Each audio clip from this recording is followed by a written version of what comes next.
tous, chers amis. Ce soir, nous sommes à 24 heures de Yud-Shvat. Yud-Shvat qui est le jour où le Rabbi est devenu Rabbi à 76 ans. Et c'est le jour dans lequel c'était d'abord la Elula du Rabbi précédent. Et le jour où le Rabbi est devenu Rabbi à 76 ans. C'est un jour important, un jour propice de bénédiction. Comme on va en parler, si Dieu veut, dimanche soir, 1er février à 19h. La fête de Toubishvat, la fête de Yud-Shvat. Des dizaines de milliers de personnes vont visiter le Ohel. Et l'important, c'est parce que c'est le jour où la Bible a pris officiellement le leadership de Chabad Lubavitch. On ne peut pas s'imaginer qu'est-ce que le monde, quelle couleur le monde aurait aussi, il n'y aurait pas existé ce jour-là. Mais ce qu'on va voir aujourd'hui ensemble ce soir, chers amis, c'est justement quelle était la mission qu'elle avait réservée pour ce jour. Quelle était la mission qu'il a réservée pour notre génération. En quoi notre génération est si particulière? Et c'est ce qu'on va voir. C'est ce qu'on va voir avec le premier discours. On va voir ce qui s'est passé d'abord au départ. Et on va voir avec le premier discours que l'Abbé a mentionné en ce grand jour, qui était un jour particulier. Pourquoi? Parce que c'est le jour où l'Abbé a tracé, si on peut dire, la feuille de route. La feuille de route, quelle est la mission de chacun d'entre nous? Et l'Abbé avait commencé avec le fameux discours, Batil et Gani. On va expliquer c'est quoi ce discours, mais avant ça, un peu d'histoire. On a parlé de ça plusieurs fois, le fait que c'était en 1951. Alors, j'ai pas entendu, c'est des Shir HaShirim, exactement, bien sûr, des Shir HaShirim.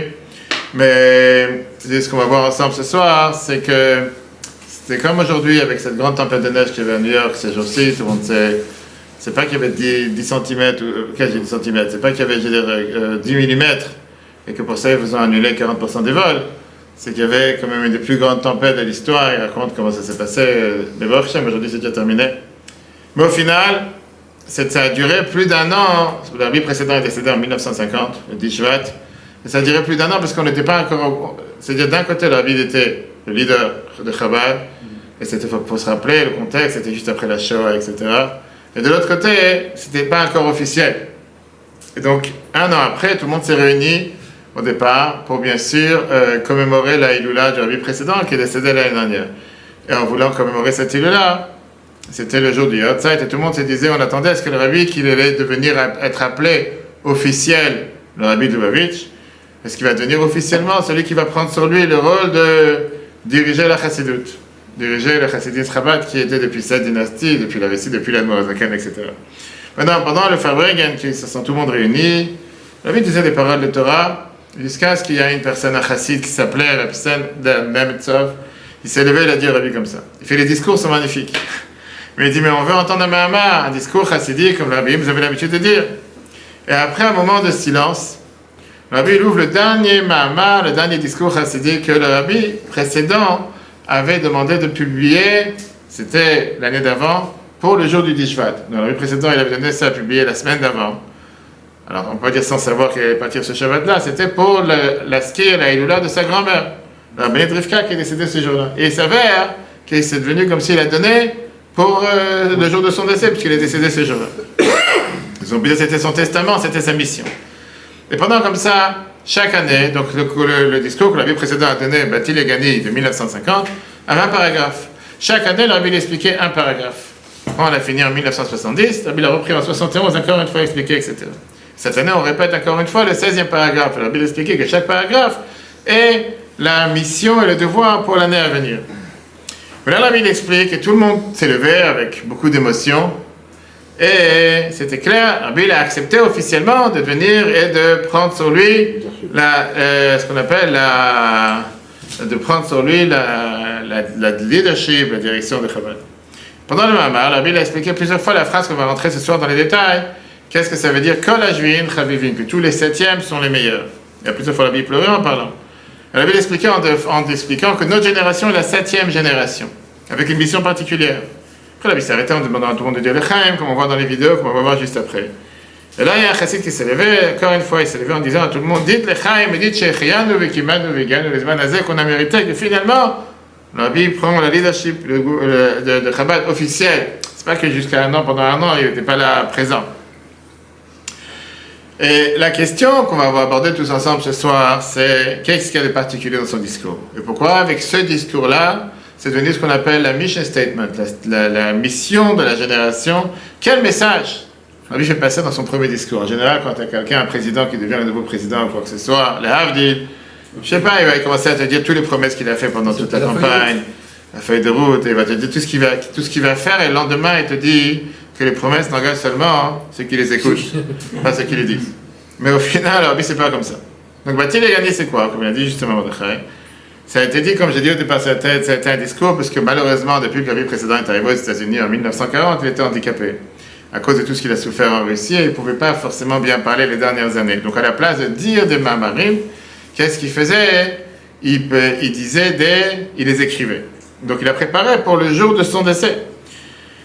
Et la Bible explique avec ce verset, Batil et gagné achotikala. Qu'est-ce que ça veut dire, Batil et gagné achotikala? Je suis venu dans mon jardin, ma sœur est fiancée. Dans la Chachamim t'explique de quoi on parle ici. Que Dieu, il parle, bien sûr, on sait très bien que c'est une métaphore. Tout le livre de Shir HaShirim, le Cantique des Cantiques, c'est une métaphore de la relation qu'il y a entre Dieu et le peuple juif. Et Dieu, il n'a pas dit je suis venu dans le jardin, mais je suis venu dans mon jardin. Qu'est-ce que ça veut dire? Les gagné, c'est comme l'ignouni qui veut dire ma chambre privée. Dieu dit en deux mots, je suis revenu dans la place où j'étais là depuis le départ. J'étais déjà dans cet endroit-là, j'ai dû partir, et je suis revenu. Et le Midrash continue à t'expliquer qu'est-ce qui s'est passé, pourquoi Dieu a dû revenir dans cet endroit-là. Dieu a dû revenir dans cet endroit-là parce que Ikar Shrina Betartani Maïta. À la base, la divinité de Dieu se trouvait dans ce monde. Ça, c'est où se trouvait Dieu dans le monde au départ. Depuis le départ, ça existait dans ce monde, c'était pas dans un autre monde. Alors pourquoi il a dû partir et pourquoi après il est revenu? On va tout de suite voir les détails. Comment la divinité est partie de ce monde? Et la réponse, elle est parce qu'il y a eu, comme on avait vu dans les années précédentes, on peut voir sur Torah.fr, le fait qu'il y a eu plusieurs fautes depuis la faute de l'arbre de la connaissance, et plusieurs fautes qui ont été faites à travers les générations, qui ont fait que chaque faute a fait que la Shrina est repartie d'une couche vers un autre ciel. Très bien. Mais à travers l'histoire, sont venus des tzadikim, et chaque tzadik a refait descendre la Shrina, la divinité, encore un étage dans le monde d'en bas. Dans le Mahamar, l'arbitre explique qu'il y a eu 7 tzadikim d'Abraham, Yitzhak, Yaakov, etc., jusqu'à Moshe. Abraham était le premier qui a refait descendre cette divinité sur terre. Jusqu'à Moïse, Moshe, que lui, il a refait descendre la divinité sur terre, et il a fait en sorte qu'on est en phase avec cette divinité, qu'on peut surtout la supporter. On se rappelle ce qui s'est passé quand on a reçu la Torah, on verra ça, si Dieu veut, dans 3 semaines. Dans 2 semaines maintenant. Dans la semaine prochaine, Yitro, on va commencer à recevoir les 10 commandements, comme quoi quand le peuple juif a voulu entendre les 10 commandements de la bouche de Dieu, et après, ils sont pas Khanish Madame, c'était trop dur, c'était trop fort, la puissance était trop forte, c'était pas des LED. C'était les mégawatts qui étaient aujourd'hui dans tout ce qu'on appelle les centrales de data center, etc., qui sont trop puissants, bref. Ok. Moshe a fait descendre la Shrina sur terre, et comme au moment de Matan Torah, comme quand on a reçu la Torah, comme on a fait tenir le Mishkan, on a commencé à mettre le Mishkan, qui était le sanctuaire, le tabernacle, sur terre. Moshe était le 7e, depuis les premiers, et c'est pour ça que lui, il a été capable de faire descendre la Shrina sur terre. Et la Rabbi t'explique, de là on voit, hein, comme le Midrash nous dit, que tous les 7e sont spéciaux. Et la preuve, c'est que Moshe, il a eu cette capacité de faire descendre la divinité sur terre. Après que la Rabbi t'explique dans ce discours, qui est le premier discours que la Rabbi a mentionné, les montées et les descentes de la Shrina sur terre, il te demande pourquoi Dieu cherchait à ce que sa divinité soit sur cette planète. Pourquoi Dieu il a demandé que les mitzvot qu'on fait tous les jours soient avec des objets matériels. C'est quoi cette folie de prendre une peau de vache, les boîtes noires? Bon, c'est fait pour les voitures, c'est fait pour les avions, on va savoir. C'est pas fait pour. Quand t'as un non-juif qui n'a pas vu de tefillin, des fois, il te dit c'est quoi ces boîtes noires? Des fois, il dit c'est comme ça qu'on est connecté, on peut voler dans l'air, tu peux rajouter, savoir. Tu sais, des fois, les gens ils voient des tzitzit, ils te disent c'est quoi ces fils de pétard que vous avez sur le terrain? Pétard. Sérieux? Sérieux, des fois, j'étais comme ça, quand j'étais enfant dans le métro, les gens disent vous avez des fils qui pendent, j'ai dit non, c'est des fils de pétard, comme ça que quand tu es à l'époque, il y avait comme ça, je sais pas si ça existe sur des ficelles, que tu tires et ça y est, tu peux n'importe quelque chose. Et ouais, tu vas avec un bouquet de fleurs, tu dis écoute, va savoir. Tu vas chez un fleuriste et tu lui dis que je cherche à acheter un bouquet de fleurs pour commencer à les secouer dans tous les sens et tu te prends pour un fou, quelle personne. Comme ça, c'est. Mais la réponse est quoi? La réponse, elle est. Midrash te dit Dieu, il voulait absolument avoir ce qu'on appelle sa résidence ici-bas. Pourquoi? Il n'y a pas de raison. On dit que sur un désir, sur un plaisir, il n'y a pas de raison, il n'y a pas de logique. Comme ça, Dieu l'a voulu. Va chercher à comprendre pourquoi. Comme ça, il voulait. Quelqu'un dit maintenant, j'ai envie de manger une glace au chocolat. Pourquoi il n'y a pas? Parce que j'ai envie. On dit que sur un plaisir, sur un désir, il n'y a pas forcément.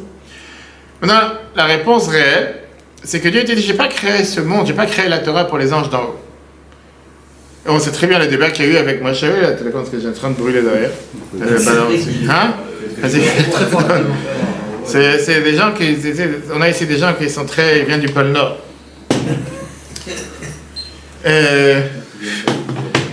Moshe, on va voir ça la semaine prochaine. Moshe, il a le débat avec les anges de Groenland, exactement. Et là, il vient, comment on appelle ça? Moshe, il vient et il débat avec les anges en parlant avec les anges, quand ils ont demandé à Dieu pourquoi tu donnes la Torah aux êtres humains. Et Dieu dit à Moshe va leur répondre. Et Moshe leur dit la fameuse question Kloum Yetzar Harash Benechem.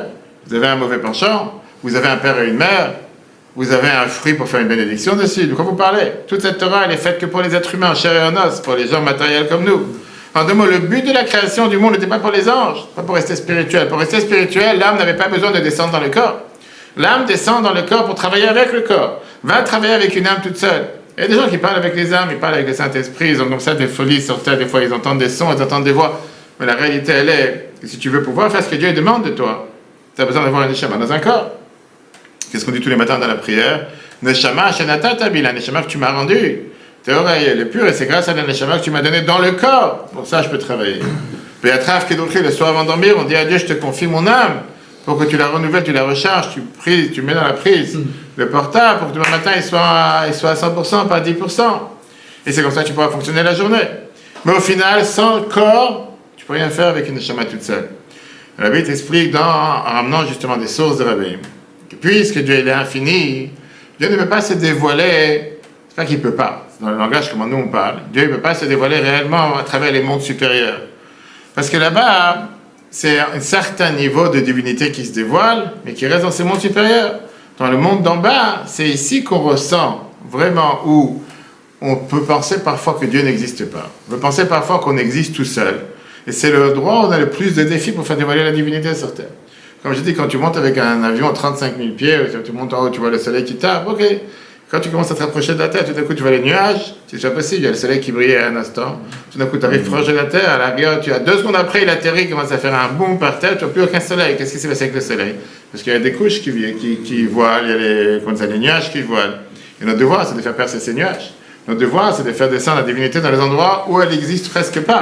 Et ça, c'est le rôle que Dieu a donné à chacun d'entre nous. Puisque dans ce monde, le monde en hébreu, Olam Milachon Elem, qui veut dire voilage, lui, c'est l'apparence que Dieu n'existe pas. L'apparence qu'on a vu la semaine dernière, il y a 2 semaines, il y a 3 semaines avec Pharaon, qui te dit, quand Moshe est venu le voir en lui disant, Dieu a demandé de faire sortir le peuple juif d'Égypte, qu'est-ce qu'il a répondu, Pharaon? C'est quoi la phrase qu'il a répondu? Je ne sais pas de qui tu parles, c'est qui Dieu? C'est moi Dieu. On a vu ça dans l'After Shabbat. C'est moi qui ai fait le fleuve, c'est moi qui m'ai sucré. Tu parles de Dieu, je sais pas de quoi tu parles. Il a pris quelques coups sur la tête, parmi les 10 plaies. Il a commencé après 5 plaies dire c'est le doigt de Dieu. Après il a dit c'est la main de Dieu. Et après il a dit la semaine dernière, Dieu il a raison, c'est moi qui ai tort. Et beaucoup comme ça sur terre. Mais au départ il a dit de qui tu parles Dieu, c'est moi Dieu. J'ai jamais entendu parler qu'il y a quelqu'un d'autre à part moi. Très bien. Donc au final c'est le monde dans lequel tu aurais pu penser qu'il n'y a pas de Dieu sur terre. Dieu veut que tu transformes ce monde. Tu transformes ce mensonge qu'il y a dans ce monde, qui est réel, l'obscurité qu'il y a dans le monde, et tu le fasses briller. Et ça, c'est le plus grand travail. Faire quelque chose qui existe déjà, faire éclaircir le soleil quand il est clair déjà, tu n'as rien gagné. La Gemara emploie un terme sur les bougies en te disant une bougie dans la journée, à quoi ça sert? Quand on parle de vérifier le chametz, on fait la recherche du chametz avec une bougie, on te dit que c'est la nuit, la veille du 14 au soir. Pourquoi pas la journée? Parce que qu'est-ce que tu vas faire avec une bougie dans la journée? Une bougie dans la journée, ça ne sert à rien. Quand il fait nuit, là, tu vois la valeur d'une bougie. Quand il fait sombre, c'est là que tu dois éclairer. Quand il fait jour, qu'est-ce que tu as éclairé? Tu as des gens qui aiment donner l'argent à EDF ou à NJ, va savoir, ils allument les bougies, les lumières toute la journée. Mais quelqu'un de normal, quand il fait soleil, quand il fait jour, qu'est-ce que ça a besoin de voir les bougies et les lumières allumées? C'est quand il fait nuit. Et Dieu, il te répond, j'ai un plaisir, j'ai une satisfaction. Quand tu réussis à briser le mal, quand tu réussis à briser l'obscurité, tu fais la volonté de Dieu dans les endroits les plus bas. Dans les endroits dans lesquels tu n'aurais pas pu penser un instant que là-bas la lumière peut éclairer, Dieu te dit c'est là-bas que la lumière doit éclairer. Comme tu vois des exemples.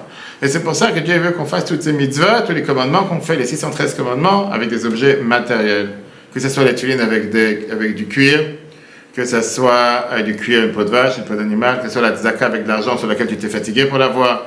Manger cachère, sur laquelle manger que tu fais une bénédiction, faire pénétrer la lumière divine dans une existence matérielle. Et le Mamar, Rabbi te ramène la fameuse phrase que Dieu il a demandé, le premier devoir que le peuple juif a reçu après qu'on a reçu la Torah à Mont Sinaï, c'était quoi? Vers les Mikdash, faites-moi un temple. Faites-moi un temple, et qu'est-ce que Dieu dit, comme vous verrez dans 3 semaines dans la Parashat Trouma? Veshachanti betocham, je résidais parmi vous. Regardez la fameuse phrase que Rashi te dit. Betochol ne'emar ela betocham. Dieu, il n'a pas dit, je vais résider parmi lui dans le temple, mais je vais résider parmi vous dans le cœur de chacun d'entre vous. Qu'est-ce que ça veut dire? Que l'essentiel, pourquoi Dieu voulait faire descendre la divinité sur terre dans les saints des saints, c'était pour pouvoir montrer que dans les endroits les plus matériels, les endroits les plus grossiers, les endroits les plus abstraits, les endroits les plus déconnectés, c'est là-bas qu'on doit faire connecter. C'est trop facile d'avoir un wifi ou quand tu es dans un endroit où tu as tous les réseaux et tout fonctionne. Quand tu es dans l'avion, tu es en plein air et là-bas tu cherches à travailler. Et là-bas le wifi ne marche pas. Là, tu as besoin de faire appel à Elon Musk dans tous les avions en France. Et tu as maintenant le Starlink qui fait que maintenant ça marche. Tout le monde est tellement content. Finalement, il y a un réseau qui marche et qui ne saute pas.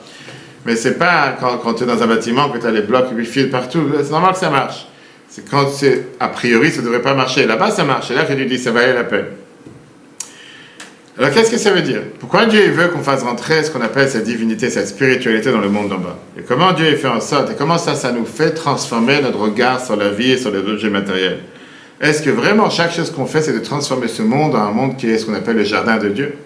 Et c'est ce que la phrase que le Midrash te dit dans Shira Shirim, bâtis les gagnés, je suis venu dans mon jardin. On va voir la vidéo après, la Bible te dit, les gens ils pensent que le monde c'est une jungle. Chacun fait ce qu'il veut. Dieu dit, c'est pas une jungle, c'est un merveilleux jardin. C'est le jardin de Dieu. Un jardin, c'est pas juste un jardin botanique, tu vas pas floral, tu t'ennuies. C'est un jardin, t'as que les gens qui ont 90 ans plus, qui vont visiter là-bas pour voir chaque fleur et qui te racontent qu'est-ce qui se passe. Tu prends des enfants là-bas, c'est pas qu'ils s'ennuient, c'est qu'est-ce que je veux répéter, t'as l'endroit là-bas, t'as les jardins botaniques. Un enfant en général, il n'a rien compris, c'est quoi là, parce qu'elle est rose, elle est orange, l'autre elle s'ouvre, etc. Tu peux lui parler des fleurs, et c'est pas ce qui l'intéresse. Il veut bouger, il veut jouer, il veut sauter. Et un jardin, c'est où il n'y a pas seulement des fleurs, c'est où il y a des plantes, c'est où il y a des arbres, c'est où il y a des fruits, c'est où ça pousse et ça avance, etc. La Bible dit ça, c'est la situation de notre génération. Puisqu'on a dit qu'on est la 7e génération, on a dit que Moshe Rabbeinu c'était le 7e depuis Abraham. Notre génération, c'est la 7e depuis l'Admor Hazaken, 7e Rabbi de Chabad, le Rabbi. Il vient le message qu'on a vu dans le Midrash qui te dit que Kol Hashvin Chavivin, que tous les 7e, et dans le Midrash, je n'ai pas le temps ce soir d'être élaboré, le Midrash te dit que tous les chiffres 7 dans la Torah, dans les cieux, dans les mois, dans les jours, tous les chiffres 7 dans la Torah ont une particularité. Et la Bible dit, mais il faut savoir une chose, que le 7e, c'est pas une particularité parce que toi, tu as fait quelque chose pour... C'est pas parce que tu peux te vanter, je suis devenu le 7e, non. C'est pas toi qui as choisi d'être le 7e, c'est pas un effort particulier que tu as fait. Parce qu'on est né dans la 7e génération. Nous, on ne l'a pas choisi, c'est pas par notre mérite. Mais le fait que nous sommes dans la 7e génération, ça ne nous empêche pas qu'on a cette mission. Et cette mission que chacun de nous doit faire. Donc Moshe, qui était le 7e, il a fait descendre la Shrina sur terre, la divinité sur terre. Ça, c'est le rôle du 7e, de faire descendre Dieu sur cette planète, dans notre monde. Le Rabbi continue en te disant, ça, c'est ce qui est demandé de chacun d'entre nous, la 7e génération. Que le rôle de la 7e génération, c'est de faire descendre la Shrina dans ce monde, la divinité dans ce monde. Même si on n'a pas travaillé pour l'être, même si on a accepté cette étiquette du 7e, parce qu'on est dans cette 7e génération, à la rigueur, c'est bénéfique pour nous, on n'a pas fait un effort, c'est comme quelqu'un qui est né sur les épaules d'un géant. Mais au final, le fait qu'on est le 7e, on a un devoir de terminer le travail, de faire descendre la divinité sur terre, ça dépend que de nous. Maintenant, la Bible explique, ça c'est d'abord la particularité du 7e, du fait qu'il est le 7e au premier. Abraham qui était le premier est parallèle à nous, l'Admor Hazaken. Donc, il ne faut pas oublier que le premier, il a fait un énorme effort, c'est lui qui a commencé la chaîne, c'est lui qui a commencé avec son don de soi, c'est lui qui a commencé avec le travail de soi. Nous, c'est vrai qu'en étant le 7e, on n'est pas du tout du niveau des premiers, mais au final, c'est nous qu'on a le devoir de terminer la dernière porte-torche, la dernière mission pour finir le travail. Parfois, tu peux avoir quelqu'un qui a fait un meuble, qui a fait un bâtiment, qui a fait quoi que ce soit, et qu'après la dernière finition, il reste sans fini. Ça enlève toute la beauté du bâtiment, tu vois encore le ciment, il te donne la dernière finition à faire. Donc c'est vrai qu'on ne doit pas oublier qu'on est là à travers les efforts des premiers. De l'autre côté, on a l'effort de terminer le travail parce que nous sommes considérés comme des nains sur les épaules d'un géant. Justement, donc, vu qu'on est des nains, on est très bas, on est nuls, oui. Entre guillemets. C'est toi qui dis pas qu'on est nul, c'est toi qui dis qu'on est nul. Par rapport aux anciennes Pourquoi tu dis on est nul? Dis je suis nul. Pourquoi tu dis moi je suis pas nul? Très nul. Toi t'es nul, lui il est pas nul. Pourquoi tu dis pas nul? Quand on a chaque année, il faut absolument que la génération actuelle soit quand même un minimum au niveau ou pas du tout? D'abord, on est au niveau du fait qu'on a avec nous emmagasiné tous les bienfaits des précédents. Oui, mais vous avez dit que c'était plus fort avant. C'est pas quoi le plus fort avant. Tu montes sur une montagne, tu montes sur l'herbe à 8000 mètres. Tu as eu des gens qui ont dû tracer la route pour arriver à 7000. Et toi, maintenant qu'ils ont tracé la route à 7000, toi, il te manque le dernier morceau. Bien sûr que tu es arrivé au dernier morceau à le faire grâce aux 7000 d'avant. Mais au final, le dernier morceau, c'est toi qui l'as fait. Ah oui, d'accord. Donc tu ne peux pas négliger le fait qu'il y a eu le travail des précédents. De l'autre côté, c'est toi qui finis le travail. Les autres, ils sont arrêtés à 7000. Donc moi, je suis monté à 7000. C'est un gros travail. Au final, c'est un travail de génération relationnelle. Et au final, on est tous dépendants les uns des autres. On est tous. Tu ne veux pas dire, non, moi je suis là, mes parents, j'en ai rien à faire. Si tu n'aurais pas été parent, tu n'aurais pas été là. De l'autre côté, toi, tu rajoutes une couche sur ce que tes parents ont fait. Tu rajoutes encore une étape, encore une échelle, on complète et on avance. Alors, l'Arbi te demande, qu'est-ce que ça veut dire concrètement? Est-ce qu'on a une mission particulière? Est-ce que le fait de savoir que tu es le 7e, ça vient pour te stresser ou ça vient pour te donner des forces? Parce que tu as des gens, des fois, qui vont te dire, ça me stresse plus qu'autre chose, laisse-moi tranquille, je ne suis pas intéressé. Et c'est pour ça que tu as des fois des élèves dans une classe, comme celui qui est à ma gauche, qui te dit, tu sais quoi, j'ai pas envie d'apprendre. Parce que quand j'apprends, après, non, quand on te dit que tu es le meilleur, et bien après tu dis, c'est toujours lui qui doit répondre aux questions, c'est lui qui doit tout avoir. Laisse-moi tranquille, je suis pas le meilleur, moi je suis le pire. Laisse-moi, j'ai pas envie, je ne connais rien, tu me laisses tranquille. Tu veux une question, on va demander à quelqu'un d'autre. Non. Des fois, les gens, ils n'aiment pas être parmi les meilleurs. Très bien. Et ça, c'est des questions qu'on va tout de suite voir. C'est-à-dire, en 2 mots, qu'est-ce que ça veut dire quand l'Arbi dit dans son premier discours, il faut savoir que tout dépend de nous. Et dans la fameuse discours, après le Mamar, l'Arbi continue en disant, sachez une chose, ne vous faites pas des illusions, ne vous faites pas des imaginations en pensant que maintenant qu'il y a un rabbi officiel, lui va tout faire le travail pour vous et vous allez glander, comme on dit. Vous êtes assis en train de fumer la pipe, ou le chicha, c'est le cigare qu'il y avait à l'époque. Et moi, je vais tout faire pour vous. Non, c'est un travail d'équipe. On va être là pour aider, on va être là pour motiver. C'est ce que Rabbi dit en 1950, parce que Rabbi l'a fait près 70 ans plus tard. Mais au final, Rabbi dit, on est là, chacun d'entre nous doit bouger, chacun doit agir. Moi, je suis là aussi pour aider. Alors que c'est justement toute la différence de la devise entre Chabad et les autres groupes courants chassidiques. Dans les autres, on s'appuie sur le travail du Rabbi, le Rabbi prie, le Rabbi l'apprend, et nous, on est là, le Rabbi va nous aider. Comme certains te disent, que les chassidim de Brest, parfois ils te disent que si quelqu'un il va tomber dans le Guéhinam, dans l'enfer, Rabbi Nachman il va venir, il va l'attraper par les paillettes, il va sortir de l'enfer. Il y en a qui disent comme ça. Je ne sais pas si c'est vrai ou pas, mais il y en a qui disent.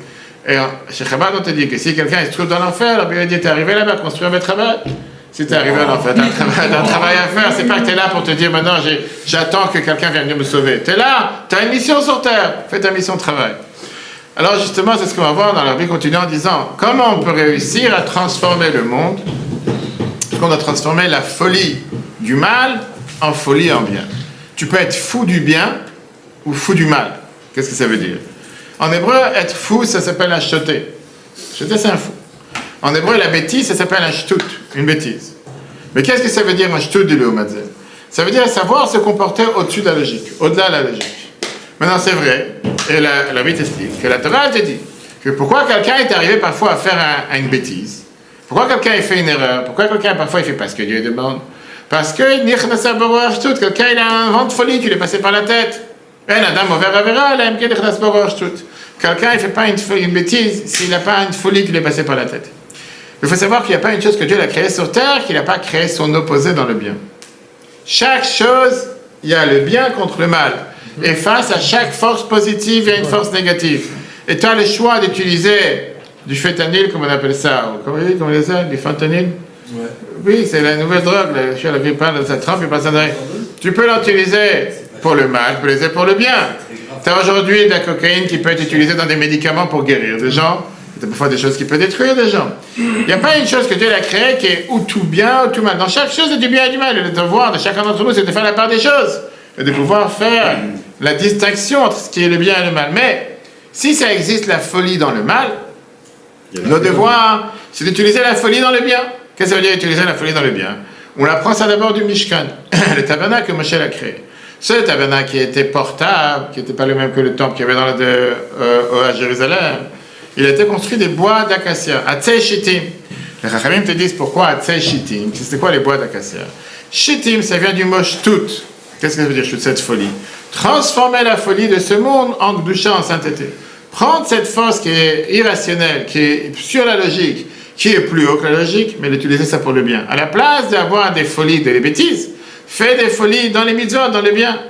Parce que le devoir de chacun d'entre nous, c'est de se dire, d'être fou au-dessus des standards normaux pour faire du bien. En 2 mots, se dépasser pour faire du bien. Ne pas aller de manière rationnelle pour faire du bien. Alors, il dit que pour pouvoir transformer ce monde, faire descendre la divinité sur cette planète, ça ne suffit pas d'agir avec la logique.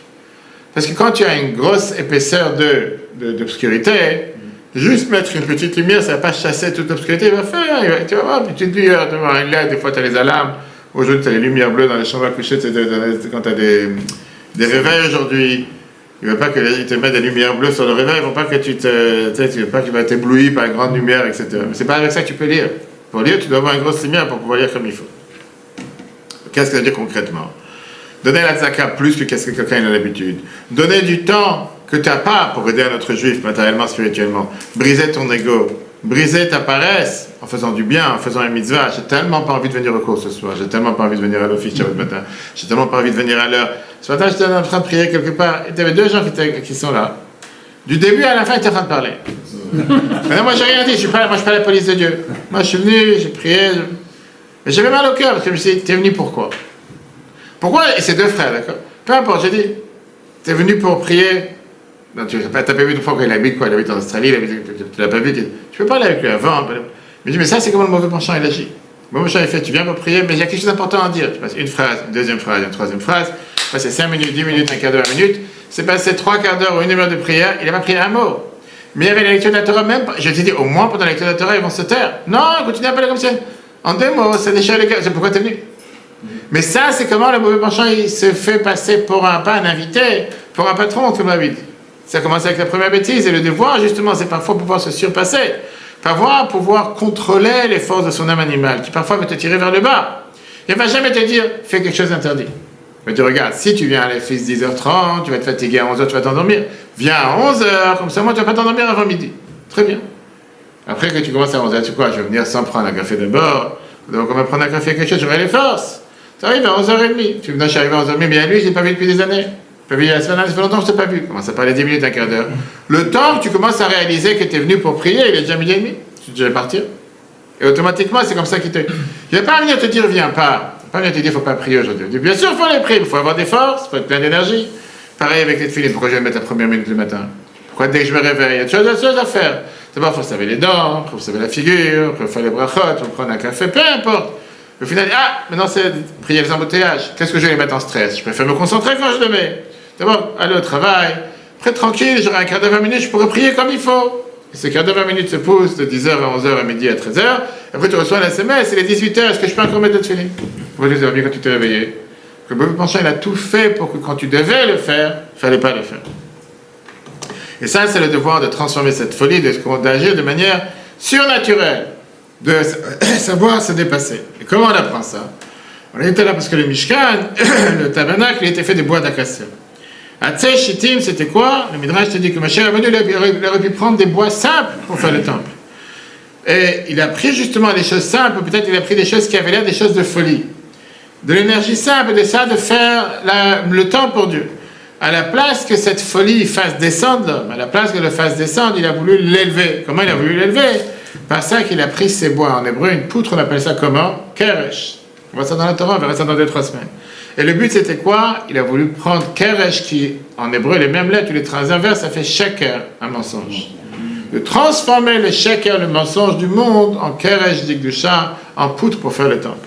Et ça, c'est comment Moshe a voulu faire ça. Prendre ce shtout, prendre ce vent de folie, c'est Tzeh Shittim, ces bois d'acacia, qui était cette folie qui peut exister parfois dans le monde. Mais devenir fou dans l'Akdusha.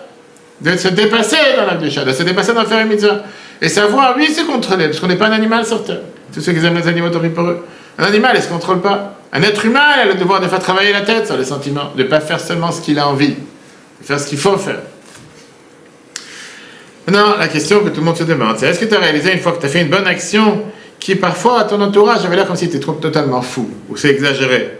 Mais à la fin, tu as compris qu'en faisant cette action, tu as réussi à découvrir un potentiel gigantesque qui était à l'intérieur de toi. Tu avais comme une mine d'or, ou un volcan qui n'avait pas éclaté, que maintenant il a réussi à éclater. Est-ce qu'on peut adopter un tel comportement dans le service de Dieu tous les jours? Quand est-ce que c'est la dernière fois que tu as réussi à te dépasser? Quand est-ce que c'est la dernière fois que tu as réussi à faire quelque chose qui est plus fort que qu'est-ce que tu préférais faire? Vas-y. Parce que tu es venu au cours ce soir, tu as préféré dormir, jouer sur la PlayStation. Et à la place, tu as dit, je vais venir au cours. Et c'est une question qu'on doit se demander tous les jours. En quoi aujourd'hui, j'ai réussi à me surpasser? En quoi aujourd'hui, j'ai réussi à être plus fort que qu'est-ce que je voudrais faire? Parce qu'encore une fois, l'être humain, c'est un animal. Tu vas te dire, on est tous comme des animaux. On a ce qu'on appelle cette nefesh hamamit, on a cet âme animal à l'intérieur de nous. C'est tellement plus facile de se laisser aller. C'est tellement plus facile de ne pas être en contrôle. C'est tellement plus facile de se laisser contrôler. Ce matin, j'entendais tout le gouvernement, le ministre, on va arrêter les réseaux sociaux pour les jeunes parce qu'ils passent 5 heures dessus. Waouh! Parce que tu penses qu'ils n'ont pas trouvé un moyen, un faille, comment de rentrer sans réseau. C'est comme tous les jeunes qui t'envoient des adultes acheter des bouteilles d'alcool parce qu'ils ont 18 ans pour eux. Si tu en as, tu penses vraiment que ça va changer quelque chose. Mais encore une fois, tout le monde oublie que c'est qui leur a acheté le portable? C'est qui leur a donné l'Internet sur le portable? C'est qui leur donne tout? C'est les parents qui leur donnent. C'est même parents après, ils se plaignent, mais ils passent la journée sur le portable. Qu'est-ce que je te fasse? Toi qui leur a donné le portable, pourquoi tu te plains qu'ils passent la journée sur le portable? Rabbi continue dans son discours en te disant, regardons le modèle que les rabbis nous ont appris dans le premier discours. Rabbi te prend une histoire qu'on va tout de suite voir de chaque rabbi. Comment ils ont fait ce qu'on appelle Ahavat Israël, un amour du prochain en se dépassant, en agissant plus que la logique. C'est-à-dire que tout ce que le rabbi nous a demandé, le rabbi précédent, et les rabbis d'avant, ils l'ont fait eux-mêmes, à travers toute leur vie. Ce n'est pas des choses qui t'ont donné des devoirs pour chacun d'entre nous, en disant, à vous de le faire, mais moi je ne le fais pas. Ils ont montré eux-mêmes l'exemple en faisant des choses qui étaient hors normes. Mais pourquoi ils l'ont fait? Pour nous donner les forces. Et pour nous dire que si moi je le fais, vous aussi, vous le faites. Le rabbi commence avec la première fameuse histoire qu'on raconte des centaines de fois avec l'Admour Azaken en plein jour de Kippour. Il est avec le talit en train de prier, et tout d'un coup il arrête sa prière, alors que c'est le jour le plus saint de l'année. Il sort de la synagogue. Pourquoi? Parce qu'il a entendu qu'une jeune femme qui vient d'accoucher, qui est au bout du village, dans une petite baraque, son mari a décidé d'aller prier à la synagogue. Et elle n'a pas quoi manger. Il est parti lui-même couper du bois, allumer le feu le jour de Kippour, faire une soupe chaude pour donner à manger à cette jeune femme qui vient d'accoucher avec ses propres mains. Il n'a pas envoyé quelqu'un à sa place. Lui-même, il a arrêté de prier. Il a fait cette action physique, matérielle de bonté pour sauver la vie de cette femme et son bébé. Mais ça, c'est ce que ça veut dire faire descendre la divinité sur terre. Mets de côté ta spiritualité personnelle dans les moments les plus importants pour se soucier pour le bien-être matériel d'un autre juif. C'est comme ça que je fais la volonté de Dieu. Et pourquoi? Rabbi rappelle cette histoire, le premier discours que Rabbi a dit. Ça, c'est la mission de chacun d'entre nous. Combien de fois je préfère me focaliser sur moi-même? Combien de fois je préfère m'occuper de moi-même? Combien de fois je préfère dire, tu sais quoi, j'ai pas le temps pour l'autre, laisse-moi tranquille, que je vais m'occuper avec quelqu'un d'autre. Je préfère m'occuper de moi-même, être focalisé sur moi. L'autre histoire du Rabbi Maharash, le 4e Rabbi de Chabad, c'est connu qu'il était tellement impliqué dans l'étude que des fois il priait très rapidement. Et plusieurs fois, à 8h du matin, il avait déjà fini la prière. Et néanmoins, une fois, il a voyagé jusqu'à Paris. Rabbi Maharash, le 4e Rabbi de Chabad, était déjà à Paris pour rencontrer un juif qui s'était éloigné de la Torah et les mitzvot. Il est parti le voir dans son hôtel en lui disant, jeune homme, sache que le vin non cachère bouche la tête et le cerveau. Mais non, c'était la manière de parler avec l'autre, tu comprenais le message. Il a dit, sois un juif, sois fier de qui tu es, qu'est-ce que tu te caches? Que tu dois venir dans un bar, un café parisien, tu dois boire un verre de vin. C'est comme tout ce que tu vois dans l'avion aujourd'hui, qui te demandent la bouteille du rouge, du blanc et le champagne, parce qu'il faut goûter à tout, parce que c'est gratuit, pourquoi pas. Donc à la maison, personne ne te boit du champagne à 8h du matin. Personne, je suis garanti, je ne suis pas chez tout le monde, mais je ne pense pas que quelqu'un il fait un petit déjeuner avec une bouteille de vin rouge, une bouteille de vin blanc et une bouteille de champagne. Mais comme tu es dans l'avion, et comme les hôtesses ils te font un grand sourire, et comme ils te disent, qu'est-ce que je peux vous offrir comme digestif? Et tu dis, pourquoi pas, du vin rouge, du vin blanc, du champagne, et si tu veux un autre verre. Et si tu es en business, ça vient même pas en bouteille, ça vient déjà en verre, en cristal. Qu'est-ce que tu as besoin? Ok. Pourquoi? Et donc, ce jeune, il a entendu cette phrase de Rabbi Maharash, il a fait tchouva. Jusqu'à ce qu'il est revenu avec Rabbi Maharash, il a fait totalement tchouva, et de lui, c'est sorti une famille que de religieux et des pratiquants. Ça montre comme quoi tu as un rabbi, Rabbi Maharash, qui va aller dans un hôtel, dans un bar, dans un café pour rencontrer un juif qui est en train de boire du vin. Alors, qu'est-ce qu'il perd son temps? Il dit, laisse-moi tranquille, c'est une âme perdue. Comme on l'a vu il y a 3 semaines avec Moshe, il est parti chercher une brebis égarée. Laisse-moi tranquille, le troupeau il est là, la brebis elle est partie, elle a qu'à se faire dévorer par un loup, qu'est-ce que je vais prendre la tête? Pourquoi moi je vais venir courir derrière cette brebis? Mais il n'a pas fait une chose pareille. Le Rabbi Maharash, il aurait pu envoyer quelqu'un d'autre le faire. Il n'a pas allé envoyer quelqu'un d'autre. Pour une seule personne, il a voyagé tellement loin. Des fois, tu te dis, qu'est-ce que tu fais 200 km aller-retour en Seine-et-Marne pour aller voir un juif, Mathieu Médusa? 100 km aller ou bien pour les femmes qu'on a vues dans les EHPAD pendant Hanouka. Laisse-moi tranquille, j'ai pas le temps, ils n'ont pas de bougies. Tous les EHPAD, ils ont tous des bougies, ça peut. Va leur dire par téléphone, prends une bougie, fais ci, qu'est-ce que tu dois prendre? Non, il a voulu montrer qu'est-ce que ça veut dire savoir se mettre de côté pour agir pour quelqu'un d'autre. Rabbi continue comme ça dans ses discours avec des histoires de chaque Rabbi. Le Rabbi de l'Admour Emtsai, qui était connu, qui était le fils du Admour Azaken. Comment il recevait les gens en audience privée, que chaque histoire qu'il entendait des gens, ça lui marquait personnellement sa santé. Le Tzemar Tzedek, qui est parti une fois à la synagogue pour aller prier un matin, et dans la route, il y a un juif qui lui a demandé, est-ce que tu n'as pas d'argent à me prêter pour acheter au marché? Parce que si je ne vais pas acheter maintenant à 5h du matin, quand le marché, tout le monde, je ne pourrais pas acheter de marchandises. Il a dit, écoute, maintenant je vais prier, laisse-moi tranquille, on verra après la prière, je m'occuperai de toi. Il est arrivé à la synagogue. Et là, il s'est dit, mais quand?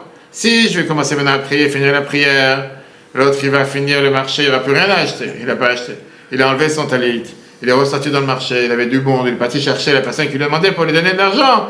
Il dit, mais non, je veux envie que la personne, parce que c'est maintenant qu'il a besoin, pas plus tard. Et grâce à ça, il est revenu prier après. Il avait son grand-père qui est venu le voir en lui expliquant plusieurs sujets de Torah qu'il n'avait pas compris jusqu'à maintenant, que grâce à ça, il a réussi à comprendre. Le Rabbi Rachab qui raconte comment au début de son Reine, quand il est venu, le premier rabbi, il n'a pas voulu que les autres personnes aillent à Moscou pour aller annuler des décrets qu'il y avait contre la communauté juive. Il est parti lui-même le faire. En étant dans un endroit, il n'y a pas Kacha, il n'y a pas Minyan, il n'y a rien, mais il savait qu'il s'allait le faire, il aurait pu envoyer quelqu'un d'autre. Et le rabbi précédent, n'en parlons pas, combien de sacrifices il a fait personnellement pour aller sauver le peuple juif, pour qu'il soit... Pourquoi le rabbi te raconte ces histoires? C'est pas juste des anecdotes, le rabbi te dit ça, c'est le sens. Qu'est-ce que ça veut dire faire descendre la divinité sur terre? Ne pas avoir peur de se salir les mains. Avec une mission matérielle pour un but spirituel. Ne pas avoir peur de sortir de sa zone de confort, même si c'est dans la Kedusha pour aider quelqu'un d'autre. Et c'est comme ça qu'on crée ce jardin de Dieu sur terre. À chaque fois que tu te soucies pour quelqu'un d'autre, à chaque fois que tu agis pour l'autre, matériellement, spirituellement, tu fais rentrer Dieu sur cette planète. Alors, la question que tout le monde se demande, ouais, c'est le rabbi. Moi, je suis pas le rabbi. Moi, je suis quelqu'un de simple. Moi, j'habite dans 77. Pourquoi je vais prendre la tête? Pourquoi maintenant je vais faire un effort pour quelqu'un d'autre? Qu'est-ce que moi je peux apprendre pour la vie de chacun d'entre nous? Le rabbi te termine en te disant, c'est pas juste la théorie, c'est pas des histoires de tzadikim, c'est des histoires qui viennent nous guider à chacun d'entre nous. Et comme j'ai dit, ça c'était la mission statement, ça c'était la mission que le rabbi a transmise pour notre génération. En deux mots, bien sûr qu'on doit travailler sur soi pour se rapprocher de Dieu et faire ce que Dieu attend de nous, la Torah, mais sois pas égoïste, t'en sois pas dans ton cocon. Pense pas que par ça que tu penses qu'à toi, tu vas t'élever très haut. Parce qu'au final, si tu penses qu'à toi, tu peux t'élever peut-être un pas, deux pas, mais tu ne vas pas pouvoir faire descendre la divinité sur terre, c'est ce que Dieu a vu. Alors, quel est le message que la Bible a fait passer avec ce même avant de passer aux vidéos? Premièrement, on vit dans le jardin de Dieu. Qu'est-ce que ça veut dire? On doit se rappeler que chaque chose qui se passe sur cette planète, c'est ce qu'on appelle un jardin, pas botanique, c'est un jardin doré. Chaque rencontre, chaque objet, chaque chose, c'est une opportunité pour faire dévoiler la divinité sur terre. Chacun de nous a le devoir de transformer son quartier, son coin, sa société, son entourage, que Dieu puisse se sentir à l'aise. Dans ta maison, nous à la porte, mange kasher, cours de Torah, avoir un invité, se comporter avec bonté envers l'autre. Tout ça fait entrer la divinité sur terre. Dans le travail, servir Dieu quand tu agis dans le commerce, avec droiture, faire donner la tzaka des gains, faire la bracha avant de manger. Tu transformes le travail, l'objet, le bureau en endroit où Dieu réside. Dans la rue, quand tu te promènes dans la rue, dis un mot de Torah, un télim, sourire à quelqu'un, juste aider quelqu'un d'autre, faire rentrer la sainteté dans n'importe quel entourage. En deux mots, conjuguer le spirituel et le matériel, le profane et la sainteté. Il n'y a pas un domaine sur cette planète qui ne peut pas devenir un jardin de Dieu. Ça, c'est numéro un. Numéro deux, on a le devoir de se rappeler que nous sommes avec une mission dans cette génération et qu'on a la mission de terminer le travail. On a le devoir d'avoir cette mission en sachant, comme le rabbi l'a dit dans le premier discours, tout dépend de nous. Pas attendre que quelqu'un d'autre va venir faire le travail à ta place. Pas attendre de te dire que quelqu'un d'autre va venir sauver le monde. Toi, tu dois agir. Chaque mitzvah que tu fais, ça peut être le dernier clou dans le meuble qui fait que le temple va être construit. Et c'est pour ça qu'il a demandé d'aller sortir dans la rue, d'aller parler avec un autre juif, rapprocher quelqu'un, faire encore une mitzvah. Tout ça, ce sont des pierres qu'on rajoute à l'édifice pour faire descendre la divinité sur terre.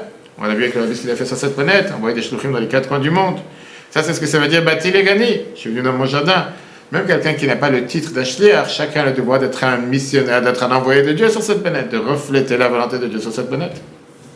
Troisième point le plus important, ne pas avoir peur des folies de Kedusha, ne pas avoir peur de la logique froide ou de la société qui parfois peut venir se moquer d'un ami ou d'une personne, de se dire « tu as l'air d'être tellement extrémiste, depuis quand tu es devenu religieux, quand tout d'un coup tu as décidé de faire Shabbat, tout d'un coup tu as décidé de faire un cours de Torah, tout d'un coup tu as décidé de donner des zakah comme ça sans limite. » Tout d'un coup, tu as décidé de parler avec des gens sur les fêtes juives. Et malheureusement, les gens ils te prennent pour un fou. Et tu sais, qu'est-ce que tu dois répondre aux gens? Bienvenue au club. Il n'y a pas qu'un fou sur terre. On a tout ce qu'on a dit à le discours. Le rabbi te dit, n'aie pas peur d'être un fou de Kedusha. Un fou dans le bon côté. C'est ce que Dieu veut que tu fasses sur terre. Te dépasser, justement, beaucoup plus haut que la logique. Oui, la logique me dit que je dois rester dans mon coin et pas me mélanger. On vient de voir, justement, le rabbi te dit comment des fois il te prend des jeunes couples qui vont dans des endroits où il n'y a rien de juif, il n'y a rien de kasher, et qui te construisent là-bas une infrastructure pour que n'importe quel juif. Et ça, c'est le devoir de chacun d'entre nous, de faire ses pas plus haut que la norme, de se dépasser plus haut que la normale. Et grâce à ça, on fait descendre sa divinité sur terre. Et d'après toutes les histoires qu'on a vues tout à l'heure, on voit comment construire une maison sur terre, c'est quand Dieu il voit comment on aide l'un à l'autre. Comment on s'inquiète l'un pour l'autre. 250 soldats qui sont partis aujourd'hui ces derniers jours. Non, c'est tout ce groupe de bataillons de soldats à Alexandronie qu'on avait dit la semaine dernière, qui ont dit qu'ils ont déterré 250 corps pour aller chercher un de nos frères et sœurs. Quand tu t'imagines, tel miracle. Qui aurait pu croire il y a 2 ans et demi qu'on allait retrouver tous les otages jusqu'au dernier? Qui aurait pu croire?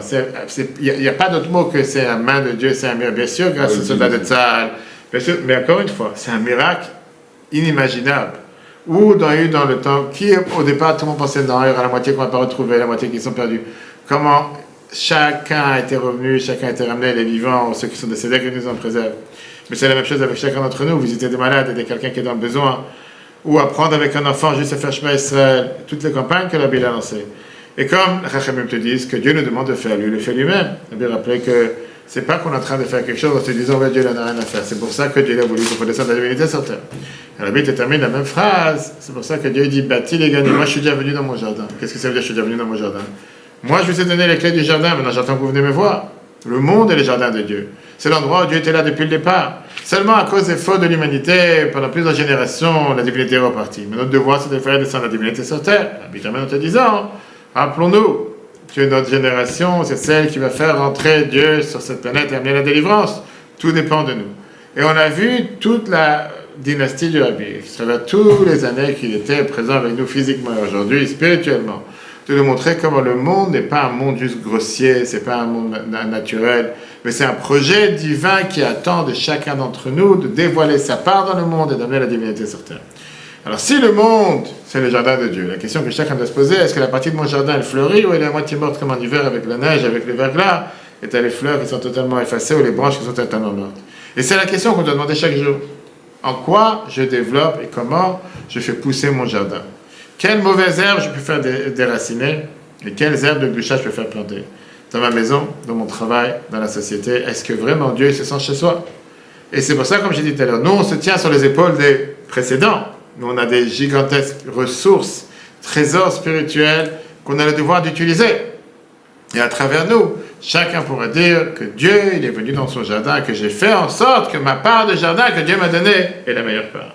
Du coup, on va être rappelé sur Torah.fr, on va passer aux vidéos. Magnifique vidéo dans laquelle on voit que le message que je viens de dire, la Bible parle en mots simples à quelques personnes, tellement riches, des gens que des fois ils s'imaginent en disant ouais, le monde laisse tomber, le monde il n'y a rien. Le président il est tordu, l'autre il est tordu, l'autre. Quel rapport? Regarde ton monde, regarde où tu te trouves. Dieu t'a placé dans tel endroit, dans telle mission, dans tel lieu. Dis-toi que si Dieu t'a placé dans tel endroit, tu as une mission à remplir. Parce que si tu n'as pas une mission à remplir, Dieu t'a pas placé dans tel endroit. Si Dieu a fait en sorte que tu es arrivé, que tu es bloqué dans un embouteillage, dans telle rue, tu as certainement une mission à faire. Tu as certainement quelque chose de bien à faire, tu as certainement une bénédiction. Tu as fait une rencontre avec telle personne, il y a certainement quelque chose de positif qui peut sortir pour une autre personne. À toi de chercher quelle est ta mission et de faire en sorte que ton jardin jaillit. Cours un peu sur Torah.fr, ne pas oublier, comme j'ai dit tout à l'heure, dimanche soir, 19h, on a la grande fête de Tu B'Shvat avec Yudjvat, et en plus on finit le Rambam, on commence 45e fois, magnifique, on verra encore une fois le plan de sécurité du Rabbi pour Israël, une vidéo de 52 minutes très très très belle qui te montre la vision du Rabbi, comment il a élaboré tellement d'années, et apprendre encore une fois quel est le message de Yudjvat et quel est l'enseignement pour chacun d'entre nous, bien sûr, bénéficier de ce grand jour qui est mercredi, de demain soir, j'avais animé à tout le monde, mardi soir, mercredi soir, envoyer des lettres au Rabbi, donner la tzaka, profiter de ce jour de bénédiction où la Iloula du Rabbi précédent et le fait que le Rabbi est devenu Rabbi ce jour-là, pour faire descendre les plus grandes forces pour agir encore plus. Je coupe le live, on passe à la vidéo. Hebt sich auch nach rumgucken, wird man erschrocken, was tut sich das in der Welt. Und was mit der und mit Schone ist Achscher Dore bit mir. Am geht sich a gucken, nieder Chelik Atevis Geber und nieder Seder wird als starker und nicht gedusche Veruchnies. Is Meschel beschälet nor Lechiere Leheper. A das is a Linie von a Jahr, was dort gewaltigen Chais reus. Man soll wissen sein, am gefindt sich in a teure Welt. Das is a Welt, was sie is a Gang. A nicht stam a Sode eise Tvur, nor das a Gang von eise Peris. Das is a Samin Welt, wo der Eibester sagt, dass es ein Paradies, wo das ein Paradische Leben.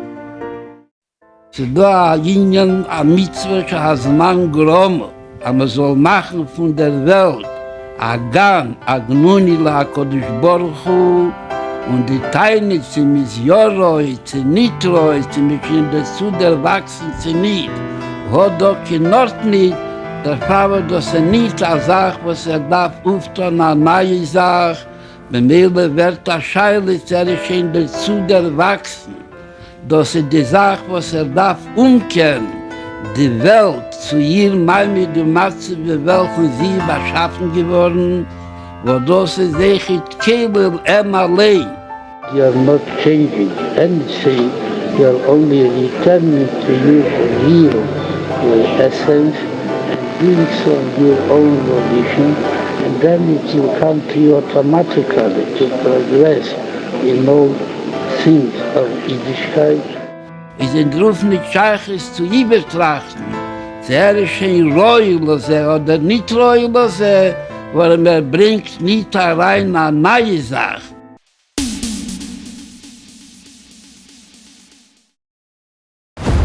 Eutora.fr, la Torah en live. Ce cours est proposé par Eutora.fr. Pour nous aider à continuer à diffuser les cours de Torah, vous pouvez faire même une petite contribution sur notre site www.eutora.fr dans l'onglet « Faire un don ». Retrouvez-nous aussi sur les réseaux sociaux.